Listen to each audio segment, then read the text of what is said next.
It seems to me that most people who talk about their love of vintage sports cards tend to be specifically speaking about vintage baseball cards.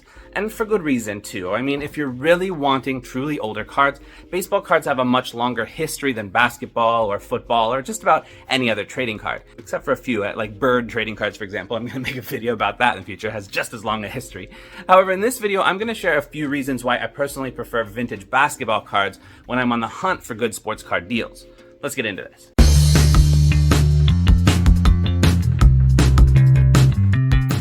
Reason number one, price. Values in sports cards are pretty much entirely dependent on the forces of supply and demand. And since there are a lot more vintage baseball card collectors than vintage basketball card collectors, there's a higher demand for those cards, thus their prices tend to be higher. If I want to get into having some nice looking versions of some of baseball's great Hall of Famers, I have to be ready to fork out a hefty amount of money. Mickey Mantle, Willie Mays, Ernie Banks, and quite a number of other players from the 50s or 60s, or of course even older ones from like Babe Ruth, Ty Cobb, Honus Wagner, these are hard to find for less than a small fortune. There are certainly some that are less crazy expensive than others, but generally there's just too high of a demand and too low of a supply to meet that demand for a lot of cards from these players, so the prices reflect that. In basketball, however, it can be quite inexpensive to get cards from some of the all-time greats. There are exceptions, of course. I mean, like the 1948 Bowman of George McCann will cost a fortune due to its rarity and historical significance, or a Kareem Abdul-Jabbar Topps rookie or Wilt Chamberlain rookie due to their high demand. They can have very high price tags. But other than a few specific exceptions like this, most vintage basketball cards aren't really too expensive. Even nice quality rookie cards from all-time greats like a Wes Unseld or a Nate Thurmond or Elvin Hayes and many others, they usually don't cost that much. And base non-rookie cards of players like this, Hall of Famers, can often be found for the money you can find in your couch cushions. A couple of bucks, a buck sometimes even less for Hall of Famers. So that's one big reason. Reason number two, potential for value growth. If you follow this channel, you know I make a lot of effort to try to make money with sports cards.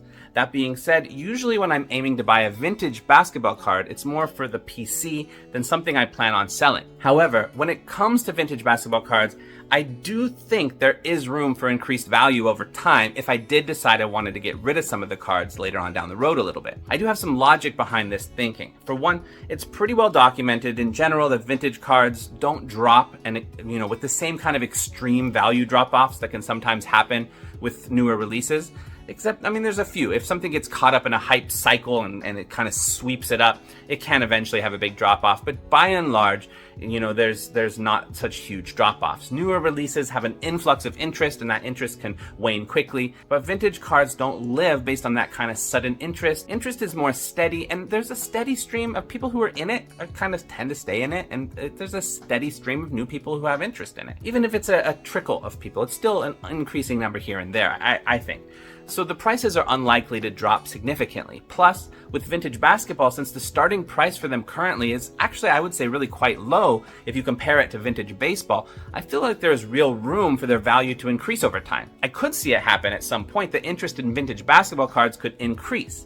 Now, vintage baseball card collectors might oftentimes have their card collecting interests kind of bleed over into older basketball cards too, or junk wax era basketball card collectors can sometimes come to realize that they also really love these older basketball cards and they might get into it, or newer modern collectors might eventually come to appreciate the historic connections between their more modern cards and those older sets.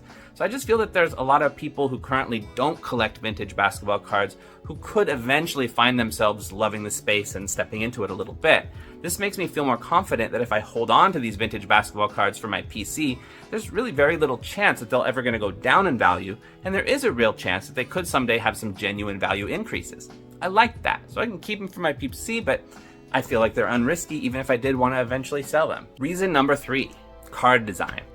Just like in vintage baseball cards, there are certain sets that have designs that really stand out. I find there are certain basketball sets that seem to capture an era with their design. The Tall Boys from the 1969-70 Topps basketball set, or the groovy 70s era fonts and card designs from 71 and 72 Topps. They just make for some cool looking cards that have a real aesthetic that I appreciate. That's not to say that doesn't exist in baseball cards too. There are some sets that I think just look awesome, especially some of the mid 1950s Topps cards for me personally.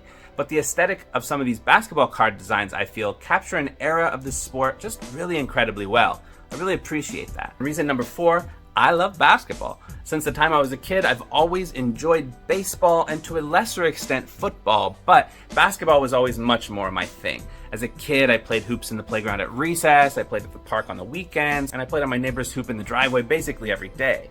When it was basketball season, I was always playing on some club or school team. Basketball was an important part of my life for as long as I can really remember, maybe since, I don't know, third grade or something. And while I enjoyed playing baseball quite a lot, I was a third baseman and a shortstop for almost every year, from early elementary school t-ball up through like middle school time until I gave up baseball to play tennis during that same season. But it always just felt like something to do when there wasn't formal basketball, for me at least. And my interest in cards has always kind of reflected my interest in the sport. And basketball's always been the sport that kind of captures my attention more. What about you? Do you enjoy collecting vintage basketball cards? What are some of the reasons you like them? Let us know in the comments below. Peace.